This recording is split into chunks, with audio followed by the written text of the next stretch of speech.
going on, everybody? Welcome back. Sorry it's been a while since I got another video out, but since today snowed in at the house here in Kentucky, it's like -30 with the wind chill outside. So usually I do all my videos outside and then do them on my truck and do a little bit of shooting, but we ain't gonna do too much of that today, so I'm bringing it inside the house. Today I'm going over, this here is my 11.5 SBR build. You turn around so you get a better look. So first off, go ahead and say it. Weapon is empty, nothing in it. Rifle's good to go. So this is my 11.5-inch SBR build, or truck gun. Quick overview of the gun. It's all BCM upper. The lower is Aero Precision M4E1. And again, as obviously you can see the paint job. Let's go over that real quick. I went with the khaki, Krylon, khaki, whatever color, as my base coat. And then the Krylon OD green. And I just went out in the yard one day and found a bunch of leaves. As you can see, leaves turned out pretty good. All the way around it. I always wanted to paint one, but I was just too scared to do it, you know. And I said, the hell with it. Today's the day, let's get it. And as soon as you hit that spray can, that first time it hits it, it's on. And no going back. Yeah, you can, but. Start from the front. I'm running the Silencer Co. 3-prong flash hider. I did at first have the BCM, like mod 1 or whatever. And just like the standard A2 bird cage, what you want to call it. Yeah, most M16, M4s.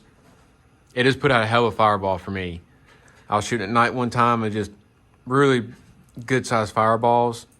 So I found this, put it on there. And what I like about it, it doesn't have that ping. So you watch some suppressor videos, or if you have one and you're running a flash hider, you'll hear that ping. But with Silencer Co, you don't. And that's because, see if I can get it, the prongs are all different length. I have all three of them, they're all cut different length. Going back, went ahead and got, this is literally some flip up side I got off Amazon. Just real quick on this one, I went with the practical instead of tactical build. I'm no longer in the military. I'm not a police officer. So it's just a truck gun, range gun, everything. So I didn't want to spend a whole lot of money on it, but I wanted what I could, get the good stuff when I could. And that's what I did. And for my light, this is the Olight Odin. Maybe the Mini, not for sure. Really good light for the money. I believe it's like 100 and something, which isn't bad at all compared to like Surefire and Streamlight, whatever stuff you can get. But this one's really good for a lot of reasons. As soon as you get it, it comes with the pressure pad and the mount. So you hold one tap, it stays on, turn it off, hold it, and release.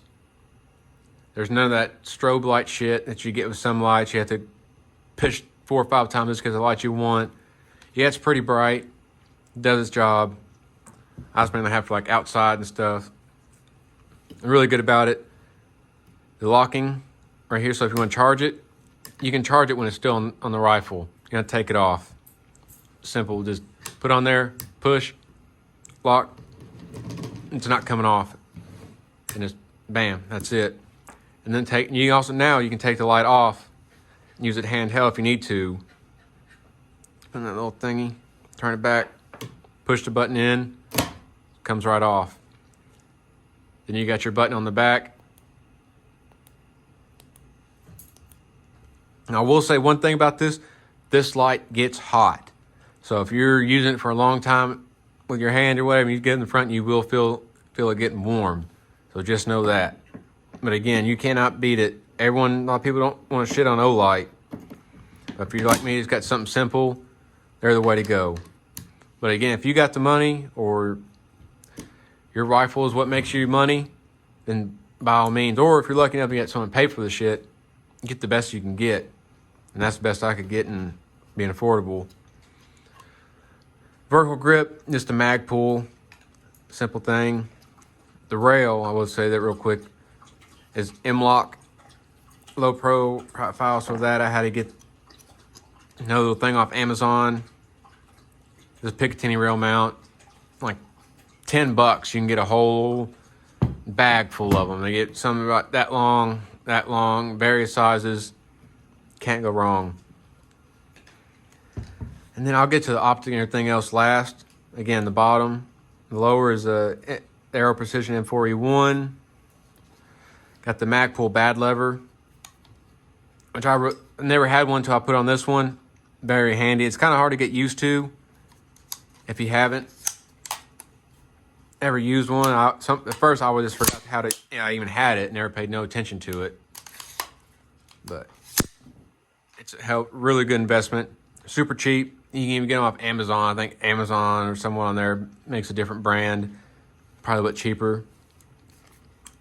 But the issue I had with mine is when I put it on there, it had a lot of play in it. It kept going back and forth. So I just got some painter's tape, made little squares about the size of that, stuck it in there, tightened it back up, still a little bit more play, put another little piece in there, and it done. And I red lock tied that one because I was thinking what come off because come loose, it's just a shit show. And you lose it or whatever. So that's when I had Loctite it on there. Spin it back around. Anti-walk pins. Look, I got these off Amazon. Okay, super cheap. Loctite them on there. Good, never came out. No issues. The trigger, it Rise Armament off Palmetto State. I think it was right at $100, so $99.99. 3.5 pound trigger. I love it. Love the flat face, especially for something like this. You really don't need the curve, but again, it's your rifle. You want to do what you want to do. And then another Magpul grip. This one, it has the adjustment. I don't know how I did it, but it's inside the back strap off. Or if you want to do like the M4 grips, you got that little knuckle piece right there. You like that, throw that on there. This Aero Precision lower, it's got the flared mag well, and then cuts under in the trigger guard. And of course it's grip. Let's see, pull this thing out. Got your holder in there. Now a lot of people, I've never seen them do it. Why, I don't know. But me, I always keep with like anything that comes with the scope, obviously red dot, the mounting tools, a little torque head, Allen wrench or whatever. If it comes with it, I got it on there. I keep it with me. Because if you're out driving or whatever, you grab your rifle and your shit's loose, and you got to tighten it up with, well, your day's over and done with. Because you're not going to be hitting anything. So I'm going to leave that out. Then going back to the stock. I think it's called the, CCS. I don't remember where I got this from. I think it was $50, something like that. Not bad. Pretty good stock. Rubber on the back. Get the QD points on both sides. I run my sling on the inside. If I run it to the back, it always gets in my cheek well. Always aggravate me. I don't like that. And then last run up here, this is just another rear flip up sight. I'm not sure. I think it's a Night Armament. I got a deal on that, so I just threw it on there. And I got those both zeroed 36 yards or something like that. Not sure. And then the charging handle. It's a BCM, another mod, something other. It's the medium latch. I didn't want the big bulky ass one that stick all the way out. It's not the ambi. I have a rifle that does have the ambi. I do like it a lot, so I may switch that up and get the ambi. But as of right now, I'm just running the ones, just a regular size, so you can get a good view of that thing. And then another QD points up here in the front. Now we'll move on. Let's cover everything onto the optics. First, as you can see, running the Swamp Fox. This is the Arrowhead 1-6 LPVO. Really nice. I'll see if I can put a picture of the reticle. If not, you can just look it up. Swamp Fox is a really good company. Really like this LPVO a lot. And if you're military, law enforcement, or anything like that, you get 30% discount. And I just got an email saying they're going to stop doing the 30% sometime in January, possibly the 1st, and they're going to go to 25%. So that's 30% off. Get it while you can. Go ahead and get that 30% off. Yeah, like I said, you can look up the reticle. It's got the little chevron and multiple drop points, BDCs. I got it zeroed in at 100. Because like I said, I do most, there's no point in me doing the LPVO at 36 yards.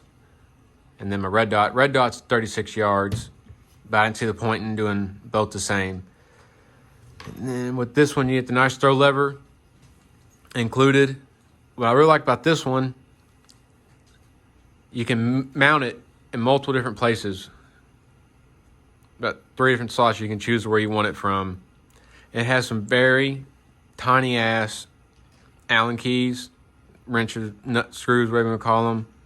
So be very careful when you're putting that in there. I did not Loctite it, just in case if for some reason I want to change it up, move it around. It's so small, it'll be my luck. I end up stripping it out, then I'm screwed. Or I get one out and then strip the other one. So I just didn't Loctite it. You got 4 of them. So if 3 come out, one come, you'll know it. You'll feel it and be loose. You should stop what you're doing and get it fixed. The turrets, they're locking turrets. 1/2-inch MOA. And the brightness, of course, you got elevation and windage and then the lighting, illumination. And it is 12 brightness settings. But the really good thing I like about this, in between each brightness setting, is off. So no matter, you want to go 11, then half click, right in the middle, it turns off. So that way you really no excuse to leave it on. They said the battery, I'm not sure on the battery how long it lasts, but it's long enough for me. And it's etch reticle, so that's always good. I really don't use the turn it on hardly at all. You just keep it like that unless I get lucky one night and it gets a little dark, then I'll illuminate it. And then it comes with the flip caps. Spin it over. And the mount itself is also from Swamp Fox. You have multiple spots where you can put your red dot, mount it forward more, left to right. I wanted to put it up in the front farther more, but when I did, and I had this here, it would not fit. It kept hitting that, and I couldn't turn the turrets, so I put it to the back. I see a lot of people say, oh, you got to have your red dot far as you can. If that's what you want to do, do it. But for me, I like it right there. And it's a big window. This is the Swamp Fox Justice. It has the 27 millimeter glass. Really nice. A couple things I don't like about it is one, for whatever reason, if you want to take your scope off, you got to take this off to get to the screws to your mount. So if you're someone that wants to swap whatever, that may be a drawback for you. Who knows? Me, I'm just like leaving it on there. I'm not taking it off. Done. So I don't care. Again, I did not Loctite it. I just want to see how good it holds up. And they're not too bad. They're pretty good sizes. So you shouldn't have anything stripping it out. But to me, I just like to see what I can do without adding Loctite and stuff. And now when you go to zero this, there's no click. There's no nothing. It just spins. So you got to be very careful. You know, you turn and you think, you're like, oh, I didn't turn it that much. And then you go take your next shot and you're fucking 5 feet off. You're like, oh shit. So just pay attention when you do that. It comes with a little screwdriver. I just went ahead and I flattened out one side. I got it, but obviously I didn't have it in here. So I just said it, but I'll fix that. And then also another thing I don't like about this red dot is when you're looking through it, I messaged Swamp Fox about it, And I described to him, I didn't know, I think it's the emitter that emits the red dot. Depending on the brightness setting and outside daylight, you'll see the red dot, which is nice and clean, but then you'll see that little weird ass fucking, looks like another little eye or something. Very, very slight, but it's noticeable. And I asked him, I said, no, that's on most of the red dots, or at least for this one, and asked him if it could be fixed. And he was like, no, that's pretty much what it is. They said, you're in the 30-day window. If you want to return it, you're more than welcome to. But me, I didn't do it because I got a little bit of paint on there on the bottom. I just didn't feel like going through all that. So I said, no, I'll keep it. But other than that, it's awesome. But if you're not able to get that 30% off discount, don't get it. Piss on it. Get you something else for the money. I believe it's $200 and some. I would go with like a Hollow Sun. You know, I have a Hollow Sun on my G19, and you turn the little turrets, whatever, and they click, and you'll feel the pop, so you know what you're doing. So that's worth it right there. But again, if this is something you're just going to beat around, you can get that discount. Hey, get it, because I think it was right at $100 and some. Not bad, but it is, like I say, you get what you paid for. Back to the scope. They have two lines of LPVOs. They have like a 1 to 4, 1 to 6, 1 to 8, and 1 to 10. And that's the Arrowhead line. And then they have a Tomahawk. And it's 1 to 4 and 1 to 8. 1 to 4, 1 to 6, and 1 to 8. But the difference that I think there's some more, but the main one I got me sold on this is the turrets on the Arrowhead. They're locking turrets. So me, like I said, keep my gun in my truck. I'll get in there, throw it in there. I'll take it outside and go in the woods, do whatever, shooting. I don't want my shit to move. So if I grab out of the truck, I don't want my fucking turrets to be all twisted. Yeah, you can look and see where your zero is because they have it on there. Just once you get done zeroing it, pull that screw out, move the turret, set on the zero, put it back in, done. But I didn't want to do all that. So I went ahead and spent the extra money, got the locking turrets. There is something else. I'm not sure what it is. And it's not that big of a deal. But if you just want a nice LPVO, you don't care about turrets or anything, then I'd probably go with the Tomahawk. From what I know, they're all the same, glass and all that stuff, from what I know. So do what you want to do with that. And that's why I went with this. And then, of course, I run the Silencer Co. Hybrid 46 cal. And I have the 30 cal end cap on it. I was shooting some 9s out of it the other day. And I will say, if you don't have a suppressor and you want to get into it, I would definitely get a multi-cal can. That way, if you want to switch it up, throw it on something else, take it off, switch it, you're good. It is pretty expensive when you start doing the whole swapping thing because you can get end caps. Me, I would probably just run the 46 cal end cap. That way, you'll be done with it. And then, of course, it comes with a direct thread mount for a 5x24 direct thread mount. And that's about all you get. And you get the wrenches for it and stuff. But like when you do like the quick detach, you gotta pay for that and buy it. So it does get pricey, but again, it's worth it. But if you start doing the whole switching up your end caps, make sure if you're shooting a 308 or a 30 cal, you don't want to have your 5.56 on there. Because if you do, you end up blowing your whole cap out. So that pretty much sums up my SBR build, or truck gun. That's what I call it. It's my truck gun. If y'all have any questions about anything, leave it in the comments. Y'all want to see something else or anything, just let me know. I greatly appreciate it, and y'all have a Merry Christmas.